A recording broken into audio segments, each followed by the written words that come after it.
Okay, it's very interesting. Thank you very much, Prof. Julie Bynes, for your lecture.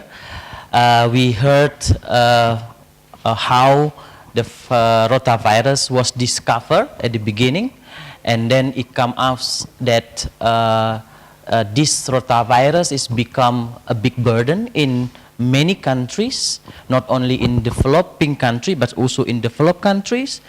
And then we also already heard about how the vaccine developed from beginning RotaShield, and then with so many steps that we have been through to be a good candidate and then in the market, but now somehow could still fail and then back to the bench side. And then that's always like that. And also probably at the beginning of development, the candidate itself is not only one candidate potentially to be tested in human. So in this kind of step that we learn how long, you know, and then how costly develop of the vaccine, and then that we also know at the last that we going to develop we now conducting new vaccines that will be marketed and suit with Indonesian babies in the future. So that is very good collaboration in the last 5 years that we developed between the Biopharma, Murdoch Children Research Institute, and then also Faculty of Medicine on the developing of this new vaccine. I opened the discussion, I think, because I know that you will have so many questions. I think it's better to have one question and then we'll answer directly by Prof. Julie Bynes, and then after that, if that's been answered, that we can continue discussion. Yeah. Okay. Who's any question? Yeah. First one came to the market, and always the first drug into the market or the first vaccine to the market has the market share. And their programs had been, I suppose, put on hold because RotaShield had already been licensed. So the assumption was that they were going to have the monopoly of the vaccine market. And vaccine manufacturers are very pragmatic. Then the problem was, well, the international community still wanted a rotavirus vaccine, but the two manufacturers thought to actually have a clinical trial of 65,000 babies is hugely expensive. How were they ever going to get back that money? And that was a tension, because even though the candidates had been early candidates that looked promising, just like RotaShield had looked promising at the beginning, how to get that across the line and get the companies to encourage them to develop that. And in fact, funders like the Gates Foundation and so forth put a lot of money to get those vaccine manufacturers, encourage them to complete their clinical trial evaluation, which was to do their phase 3 clinical trials, and to have a vaccine available for the market. In accepting those monies, the commercial companies agreed to a different tiered pricing, so that the pricing would be higher in developed countries. They could get their profit in the developed countries, and developing countries it would be a lower price. And to have it all fall over at the last minute on such a low risk event was too risky. Subsequently, though, we have Rotarix and Rotatech.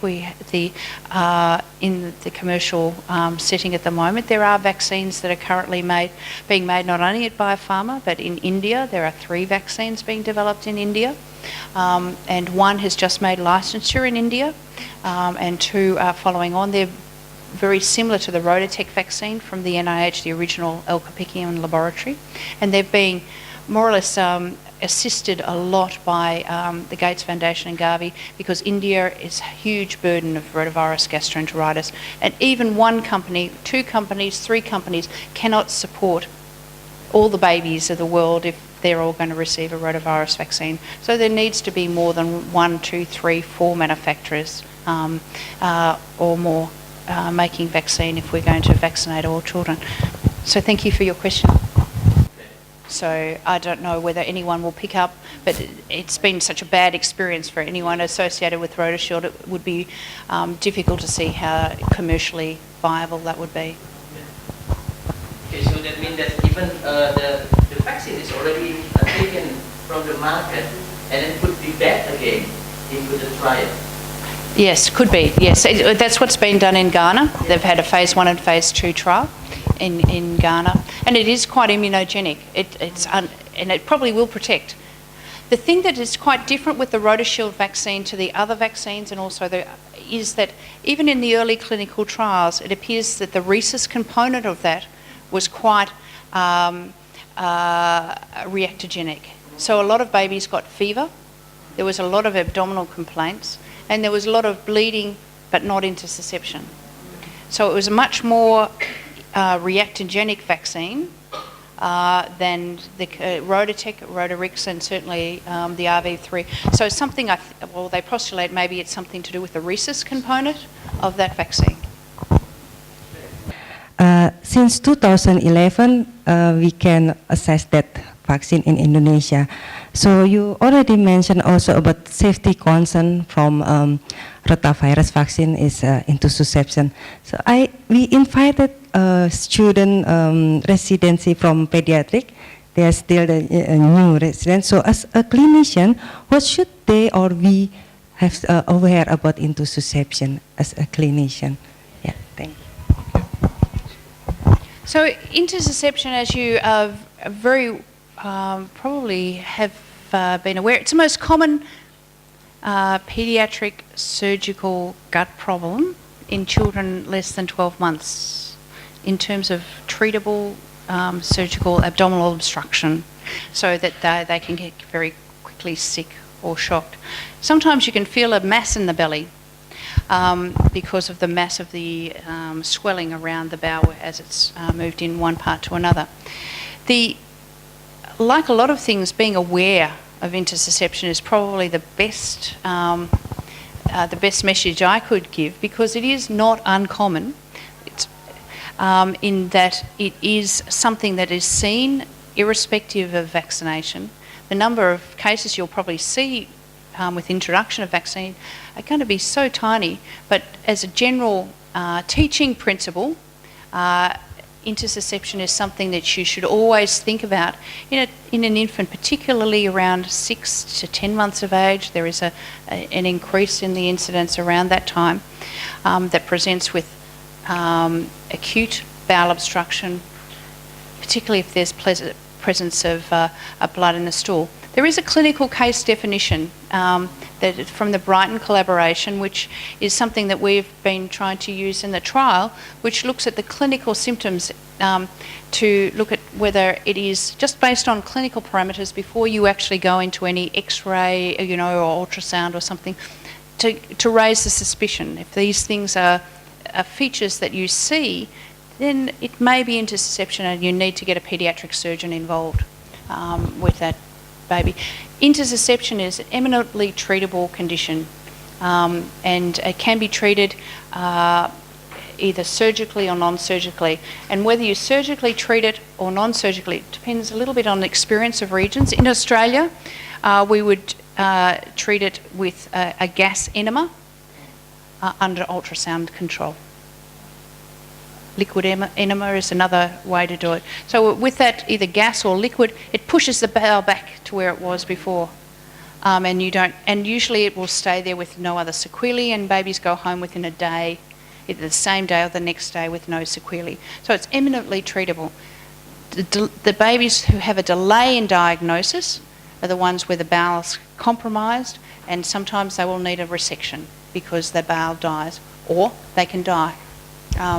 Without treatment, intussusception is a fatal condition. So early recognition, prompt diagnosis and treatment, it should be a fairly easy to manage condition. But if it's missed or there's a delay, it can be really very serious. Would you agree? Yes. Yeah? You want to have a comment on it? Yeah. Thank you, Prof. Julie Bynes, for very interesting lecture. My name is Gunadi from Pediatric Surgery Department. We would like ask regarding intussusception. If we may rephrase or conclude your statement on your lecture, intussusception is not acceptable at all for adverse event for rotavirus vaccine. So I mean, if there is one intussusception, then we take out the vaccine immediately from the market. If we may rephrase your story. Okay. Maybe you can confirm it. So I would say to you that I would expect intussusception to occur. And I think it's sometimes very hard to know whether intussusception was going to occur anyway. The only intussusceptions that you might think might be related to vaccination are those within the first 7 days of receiving a vaccine. And even in Australia, we accept that. We accept that. We have looked at the National Immunisation Program over the last 5 years and published the data showing that in our setting, I think we had something, I'm rusty on how many, about 50 cases of intussusception. And I'll have to look back, I'm probably telling the wrong, but certainly an identifiable number of intussusceptions that occurred within that risk window, and our regulator said the benefit, 10,000 hospitalisations a year in Australia, 50 due to intussusception, it isn't acceptable. I think we have to get over the fact that anything that we do, a drug or vaccine, will have something, some effect potentially. I think that the fact that we can measure it is a statement of how good the post-marketing surveillance activities are, to measure something occurring as 1 in 50,000, 1 in 100,000, to be able to measure that. But intussusception, as you very well will know, can be caused by a variety of different things. We've done a big case control series in Vietnam. Most common cause of intussusception in Vietnam has 10 times more common baseline incidence of intussusception than in Australia. Very high incidence. What is the reason? I don't know. It could be genetic. It could be genetic because in China it seems also to be high, but never really studied very well. But what we found in Vietnam is the most significant association was adenovirus infection. And that was in something like 44% of babies had evidence of adenovirus in their stool. And interestingly, it was adenovirus from a respiratory adeno, not a gut adeno. So probably large lymph nodes in the terminal part of the ileum and around there, that was a potential lead point. So I think that there are many things. The other thing is that this occurs at a time in 6 to 10 months when children are weaning. So I think dietary antigens may be important, but we've never been able to show that in our clinical studies. But it is interesting, it's a time of weaning where there are a lot of dietary antigens coming, immunological stimulus, a lot of infection, potential for gastroenteritis, a variety of things. I have no doubt that natural rotavirus infection causes intussusception. We never quite proved it. We never got the sample size. But I think if you did enough babies with rotavirus infection, you would find some of those who have intussusception. Something like about 1/3 of them, children that present with intussusception, will have a prodrome of a gastroenteritis illness. And some of those will be rotavirus. Maybe we'll reduce intussusception, with an effective vaccine. And in fact, there's a little bit of data suggesting that as well. So the implication of that before we introduce the vaccine into our national program, so that we need the data related to the background incidence of the intussusception. So because that we can see after the introduction how big the difference before the introduction, right? I think that's very important because the worst thing you can do, and it's been done in many programs, to only start to count after you've introduced the vaccine, because then you don't know what it was before then. And then you're starting, everyone's watching and you're saying, well, there's much more interceptions now with the vaccine, but you never know. You never know before. Yeah. But don't throw out the baby with the bathwater. The risk, we accept a risk, a very small risk. Yeah, We monitor it. Okay. There is two kind pathophysiology of intussusception. The lead point, there is a lead point and without lead point. Isn't it, Professor Julie? The lead point is the lymph node enlargement. Yeah, is it like that? What is the gold standard if the intussusception is due to the rotavirus infection? Cannot we look for the histopathology or the rotavirus itself in the tissue of the lymph node? Yes, and it's a study waiting with your surgeons to do. And there have been studies that have shown from lymph node biopsies from babies that have had a surgical resection that have shown adenovirus and rotavirus. And ultrasound of babies with acute rotavirus gastroenteritis that do have increased lymph nodes in the terminal ileal area, which would help with the... One of the problems is that it's hard to prove cause and effect. You can see it there, and I think, to me, what the most likely scenario is that you've got mesenteric lymphadenitis, you've got lymph node enlargement, so everything is a little bit boggy and swollen there, and you've got a change in motility also that might mean that the motility with a, let's say, a gastroenteritis or an antigenic stimulus is changing too. And in children or in populations that are genetically susceptible, potentially, because of the angle of the cecum and where the terminal ileum, and also the reflection of the mesentery, the peritoneum, whether it's mobile or not, and these guys all know all about this, that there is potentially a genetic susceptibility in some patients. But I think you're right, it would be a nice project. There's something waiting for you to do. Think about it.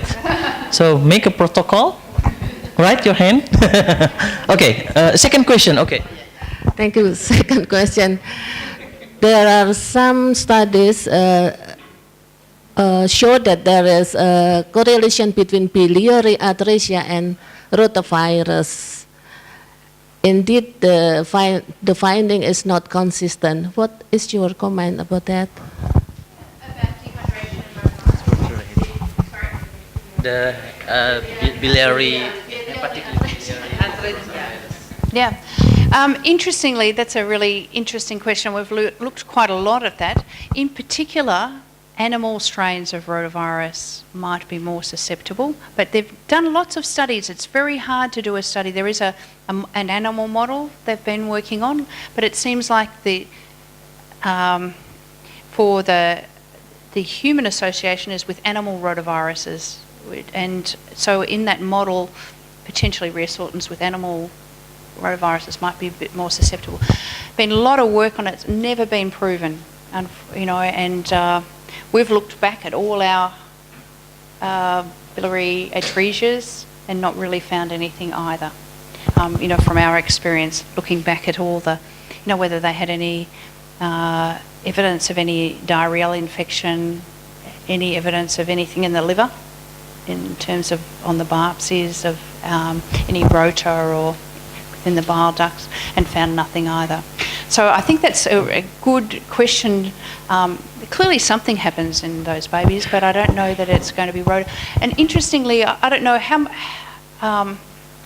I've not seen any epidemiological data from high incidence, like Japan, where biliary atresia is very high incidence, that have been able to link it either, in terms of... and countries like in Africa with high rotavirus burden don't seem to have a high burden of biliary atresia. Could be serologic, I don't know. But it's a good question. I think it's still one of those question marks. We just don't know. Biliary atresia is rare. Rotavirus infection is incredibly common. What it particularly around, if you were going to link it, what particularly around those babies? So the main target of rotavirus is across the GI tract. Yes. The main target. Yes. Yeah, so absolutely the main target. What you find in children with severe rotavirus gastroenteritis, they get an antigenemia and a viremia. So the rotavirus does go into the bloodstream. Very rarely meningitis, very rarely hepatitis. But that's in the very severe end of the scale. But Carl Kirkwood in the lab has certainly worked with around the viremia and antigenemia in severe cases, normally in the mild to moderate, it's contained within the gut. Related to Dr. Nani's questions, actually there is no gold standard, right? Yeah. So, but however, we also find several systemic seems like caused by rotavirus that's very severe. But this is another. So we don't have the gold standard at the moment. Another thing is actually Dr. Sam, I always forget your name.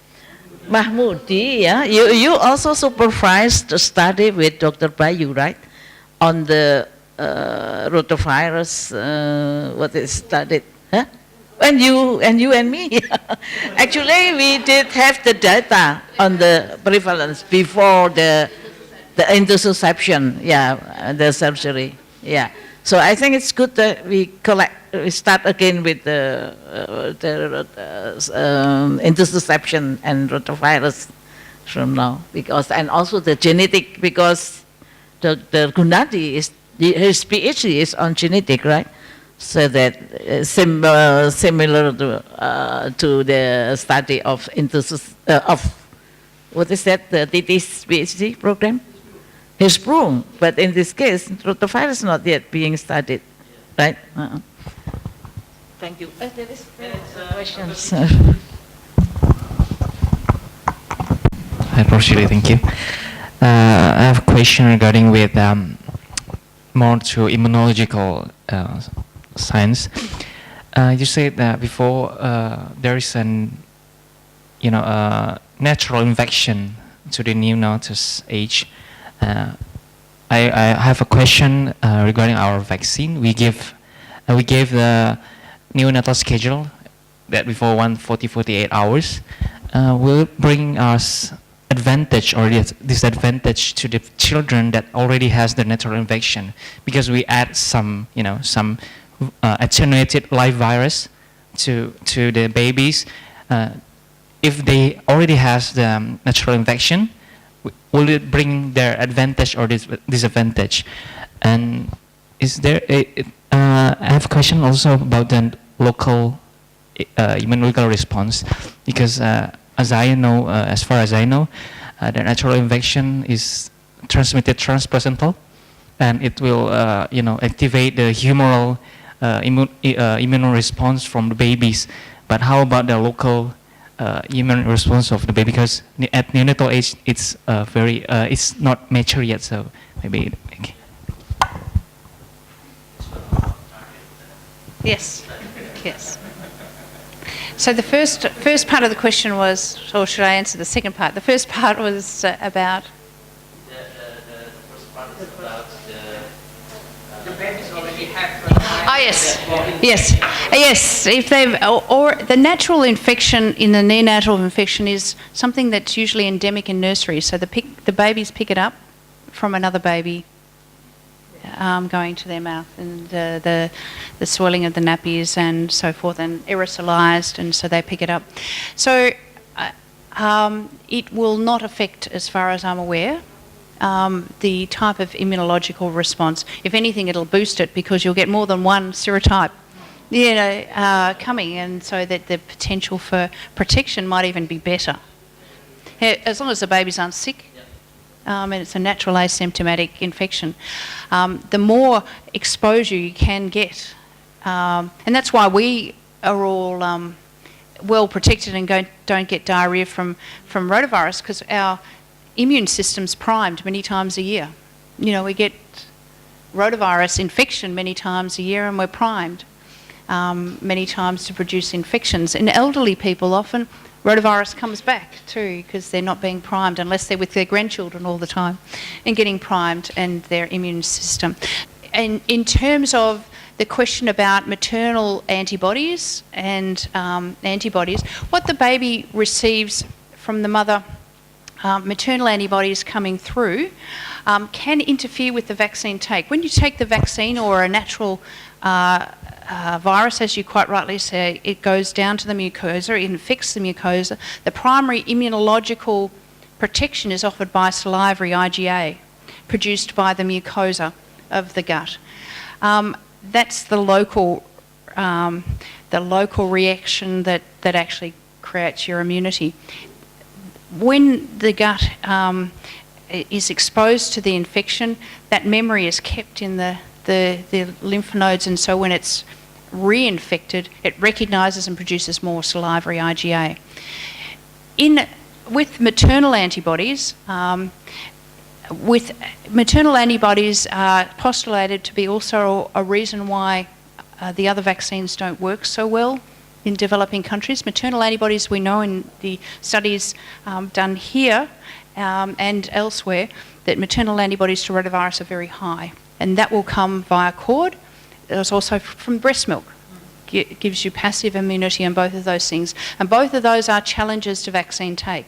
What is interesting is that these particular neonatal rotavirus rotaviruses seem to be able to grow very well despite breast milk and despite maternal antibodies. So there's something that is particular about the structure, and the group here have been working in Melbourne, have been working on what parts about that structure are different with the RV3 that means that it can be protected and not broken down, because you need that vaccine to be active to produce that immune response.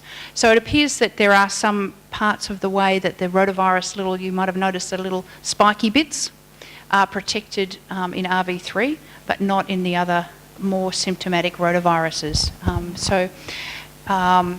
It's an interesting and it's an evolving story about how the different vaccine serotypes work. So it's a very good question. I would like to ask, what is your opinion about the other possible factors that may influence the decreasing of rotavirus prevalence? Because here we have also conduct some surveillance program, and the trend year to year may vary, ranging from 60 to 40. So what's the other factor other than vaccination that can decrease the rotavirus prevalence? Thank you. Actually, after conducted in 2000, and then the one that being used is similar, and then decreased, right, several after the introduction of rotavirus vaccine, even though it is not being what they said, national vaccination. So whether this is the, but then yeah, not before the introduction, but right after the introduction. Thank you. This is again another good research project. I think that one of the difficulties sometimes time to time, and I'm sure in your methodology, is keeping the methodology standard over the time, because sometimes you count slightly differently, and that's been the case in the numbers collected globally around rotavirus or pneumonia or any of those mortality figures. The methodology has changed each time they've used it, and they've calculated in a slightly different way, and that gives a different baseline.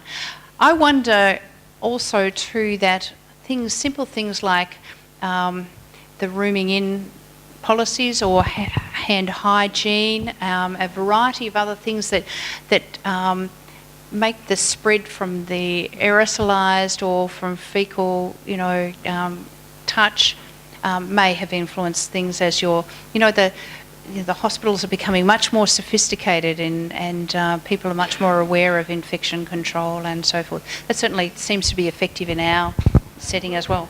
What about herd immunity? If it is, evidence, but there are evidences, but mostly in the country where the national program already being implemented. But here it's not yet. I took out those slides, but yes, exactly right. There is growing evidence of indirect benefits for vaccination, so that in children who are living in communities where there is a proportion of children that have been vaccinated, children who haven't been vaccinated will benefit. And they've actually seen that in America and I think in Mexico or Brazil, that even the siblings of children that have been vaccinated get less rotavirus diarrhea because there's less going through the families and through the community centres, childcare and so forth. So yes, the presentation and the lecture. If you still have some question, please come after this and then discuss with her directly. Okay, thank you very much for your coming also. I hope that we can receive a lot of information and then we can learn from the experience on the vaccine development, particularly in this rotavirus vaccine. Thank you very much. Assalamualaikum warahmatullahi wabarakatuh. So I hope that Professor Yati could deliver this token from Faculty of Medicine to the Professor Julie Bain. Ya, Mbak. Ya, itu apa? Itu sertifikat apa? Ya. Ya.